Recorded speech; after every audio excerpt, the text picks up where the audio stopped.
get destroyed?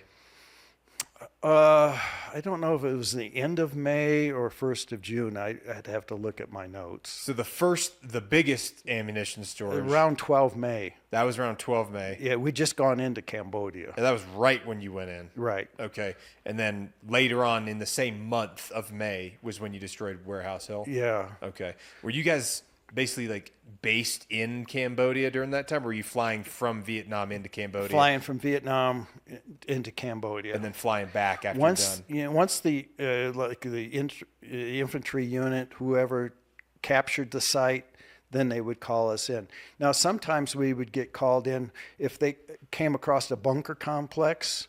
They would call us in before they moved in on the bunker complex to look for booby traps and stuff like that. Did you ever find any? Yeah, there'd be artillery rounds, unexploded artillery rounds, like in a crotch of a tree above a bunker. So that if you would go in, they would set that they'd just detonate it from inside the bunker, the artillery round. It'd be like a 155 shell or something? Yeah, 155 inside the bunker. No, on a tree. On a tree. Above, near where the bunker was. Okay. So they would detonate. So it just dropped down onto the bunker and blow up whoever was They in would there. just detonate in the crotch of the tree. They would detonate it from the bunker as you approached the bunker. Oh, they okay, had, before you they got had these to it. dud artillery rounds rigged up to blow up. Wow.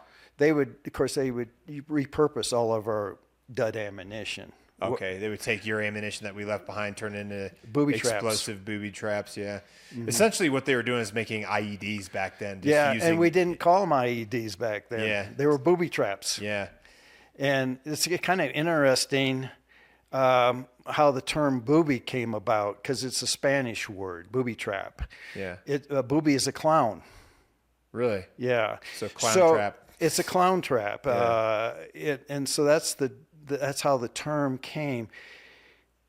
It probably early in the global war on terrorism, the term improvised explosive device came into fashion versus booby trap because they're basically booby. We had two types of traps in Vietnam. We had booby traps and we had man traps. A man trap is a punji pit with punji stakes or a thing that's got punji stakes on it that's on a thing where it's back, you hit the trip wire and it swings forward and it will impale you with all these punji sticks, different things that they would have. So we had booby traps and man traps. Yeah. I've seen a lot of there's different museums where you see examples of what some of those traps look like the punji pits and